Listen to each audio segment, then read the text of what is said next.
नमस्कार, right for news channel में आप लोगों का स्वागत है।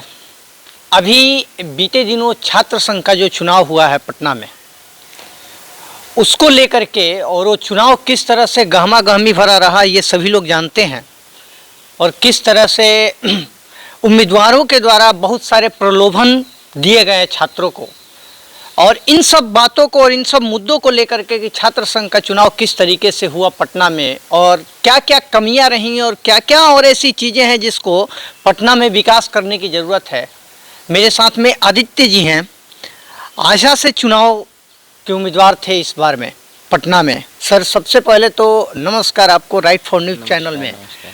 क्या रहा सर चुनाव में माहौल अभी, और किस तरीके से चुनाव हुए हैं इस बार के? देखिए, चुनाव की जो जहाँ तक बात है, उस चुनाव में पारदर्शिता का बहुत बड़ा अभाव दिखा हम लोगों को। क्योंकि जो भी चुनाव होते हैं, या पिछली बार का चुनाव आप देख लीजिए, या इससे पहले जितने भी चुनाव हुए हैं उसको आप देख लीजिए, तो उसमें हर एक कॉलेज के जो काउंटिंग होते हैं, उस हर एक कॉलेज का मतदान पेटी खुलता है, उसका काउंटिंग होता है, और एक राउंड के काउंटिंग हो जाने के बाद ये अनाउंसमेंट की जाती है कि ये कैंडिडेट इतने वोट से इससे आगे चल रहे हैं। लेकिन इस बार के चुनाव में ये सारी कुछ भी चीज़ें नहीं की गई। कोई भी राउंड का हम लोगों को, किसी भी राउंड की जो मतदान पेटी खुली, उसके बाद जो काउंटिंग हुई, उसका कोई हम लोगों को सूचना, किसी भी तरह की सूचना नहीं दी गई। एक ही बार 3 बजे रात में ये अनाउंस कर दिया गया कि ये लोग इतना जीत गए।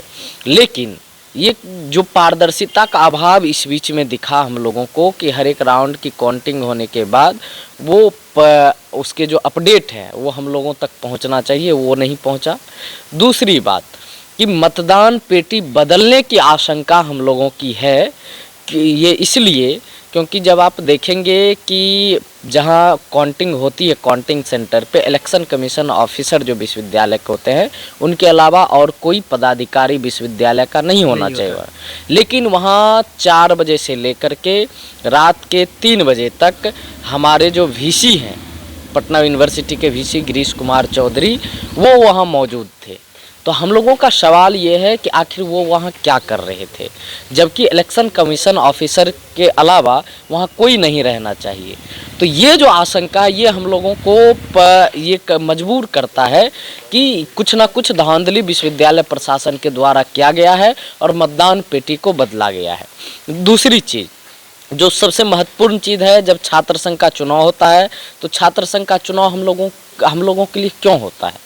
क्योंकि छात्रों के जो मुद्दे हैं, विश्वविद्यालय की जो समस्या है, वो समस्या हम लोग छात्र संघ में आने के बाद अच्छे से उठा करके उसका समाधान निकालें। इस मुद्दे पे ये चुनाव होने चाहिए। लेकिन इस बार का चुनाव जो हुआ, मुद्दों पर नहीं हुआ। वो चुनाव एकदम पूंजीपति लोगों के द्वारा पूंजी और धन, बाहुबल जिसको हम लोग कहते हैं, मनी मसल्स पावर, इसका भरपूर प्रयोग किया गया।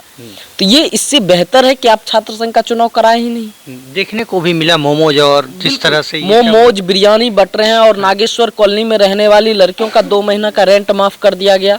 वो रेंट कोई और कैंडिडेट देंगे। ये जो दृश्य हम लोग पटना विश्वविद्यालय छात्र संघ चुनाव का देख रहे हैं, ये दृश्य आखिर इतनी दर्दनाक दृश्य, इतनी खतरनाक दृश्य, जो छात्र संघ को बर्बाद करने के लिए, और बिहार में कोई एक ऐसा नेतृत्वकारी शक्ति इन सरकार के खिलाफ, इन पूंजीपतियों के खिलाफ पैदा ना हो, इसको बनाए रखने के लिए जो बिहार सरकार और विश्वविद्यालय प्रशासन मिलकर के ये काम कर रही है, ये हम लोगों को साफ साफ दिखाई पड़ा इस बार के चुनाव में। और यही इसीलिए हम लोगों की मांग है, किस कैंडिडेट को किस कॉलेज से कितने वोट आए, इसका डाटा हम लोगों को दिया जाए। क्योंकि ये डाटा अभी तक क्लियर नहीं किया गया है, जबकि हर बार ये क्लियर किया जाता था। और सबसे बड़ा सवाल एक और भी है कि अगर मान के चलिए मोमोज और बर्गर, पिज़्ज़ा अगर आप इस तरह से देंगे तो फिर पटना कॉलेज, क्या किसी भी कॉलेज के विकास संभव नहीं है? बिल्कुल नहीं। आप देखिए, हमारे मुख्यमंत्री महोदय कहते हैं कि केजी से पीजी तक की शिक्षा जो है लड़कियों के लिए मुफ्त है। लेकिन पटना वुमेन्स कॉलेज में इतने फीस लिए जाते हैं, एक सेमेस्टर के 40,000 से 50,000 फीस लिए जाते हैं। क्या ये लोग जो जीत करके आए हैं, जो सत्ताधारी दल के लोग हैं, ये क्या इसके खिलाफ आवाज उठाएंगे? कभी आवाज नहीं उठाएंगे। जी। तो ये सब चीज़ें जो है पटना यूनिवर्सिटी को हम लोग सेंट्रल यूनिवर्सिटी को 24/7 खोलने की बात करते हैं। क्या इसके खिलाफ ये लोग आवाज़ उठाएंगे? नहीं उठाएंगे। सेमेस्टर पीछे है उसके खिलाफ सेमेस्टर पीछे इसके खिलाफ आवाज़ नहीं उठाएंगे। इन सब के खिलाफ आवाज़ हम लोगों ने उठाई, लेकिन चुनाव सत्ताधारी ताकत की बदौलत और पटना विश्वविद्यालय प्रशासन की मिली भगत के कारण ये लोग जो जीत कर क्या है, ये लोग आप देखिए क्या ही काम कर पाएंगे। जो सत्ता के दलाल लोग हैं, विश्वविद्यालय प्रशासन के दलाल लोग हैं, और विश्वविद्यालय प्रशासन सत्ता की दलाल हो चुकी है, तो ये लोग क्या ही करेंगे। सबसे बड़ी सवाल है कि अब मांग क्या है आप लोग, और आप लोग किस तरीके से इसको आगे लेके चलिएगा? हम लोगों सबसे बड़ा सवाल यही है आप लोगों के साथ में, क्योंकि जिस तरह से नाइंसाफ़ी हुई है अभी एक तरह से देखा जाए तो क्या अब क्या करिएगा आगे, और आगे आप लोगों का कदम क्या होगा? देखिए, ऑल इंडिया स्टूडेंट एसोसिएशन हमेशा से संघर्ष में विश्वास करते आई है। चाहे चुनाव जीते या चुनाव हारे, छात्रों के मुद्दे पर, विश्वविद्यालय की समस्या पर हम लोगों का लड़ने का काम, लड़ने की रणनीति हमेशा से हमारे विरासत में शामिल है। और इसी कारण हम चुनाव जीते या हारे, इससे अधिक फर्क नहीं पड़ता, क्योंकि हम लोग जब विश्वविद्यालय में हैं, छात्रों की समस्या आएंगी तो उस पर लड़ेंगे। पटना यूनिवर्सिटी को सेंट्रल यूनिवर्सिटी बनाने को लेकर के हम लोगों ने आंदोलन किया, 2014 में किया, फिर 2022 में जेपी नड्डा का घेराव करके किया, काला झंडा दिखा करके किया। आगे भी नीतीश कुमार को घेरना होगा तो नीतीश कुमार को घेर करके करेंगे। सेंट्रल लाइब्रेरी को 24/7 खोलने की जो बात है, उसके लिए हम लोगों को आंदोलन करना होगा तो उसके लिए करेंगे। सैनिटरी पैड डिस्पेंसरी के लिए आंदोलन हर एक कॉलेज कैंपस में होना चाहिए, उसके लिए करना होगा तो उसके लिए करेंगे।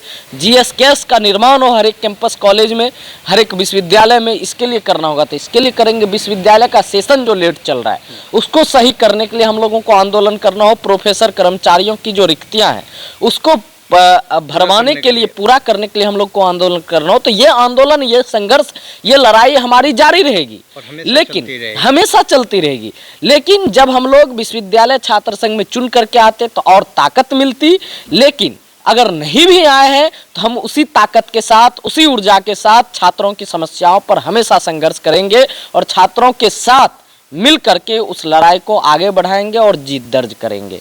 धन्यवाद।